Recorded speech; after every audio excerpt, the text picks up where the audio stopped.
Мен Сырыбаев Абай Курамбаевич. Жаңаөзен қаласы полиция басқармасында 2018 жылдан бастап жұмыс жасаймын. Қазіргі тергеуші лауазымда 2020 жылдан бастап жұмыс жасап келемін. Тергеуші болу менің бала кезімдегі армандарымның бірі. Менің жұмыстағы басты мақсатым қылмыскерлерді анықтап, сотқа дейін тергеп-тексеріп, сотқа жолдау. Әрине, жұмыс оңай емес, қиындықтары да болады.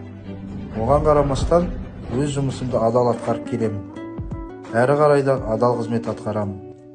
Бұл жұмыста уақытылы жалақымызды аламыз. Уақытылы пәтер ақысы да ай сайын түсіп тұрады. Жұмысымды таңертеңнен кешке дейін жасаймын. Бірақ сонда да отбасыма уақыт бөлуді ұмытпаймын. Менің екі балам полиция қызметкері болып жұмыс жасайды. Үлкен балам Абай тергеу бөлімінде жұмыс жасайды. Ал екінші балам Азамат жедел уәкілі болып жұмыс жасайды. Мен балдарыма толықтай сенемін. Полиция қызметкерлері болып жасау өте қиын. Сондықтан да әрбір ата-ана өзінің балдарына толықтай сену керек.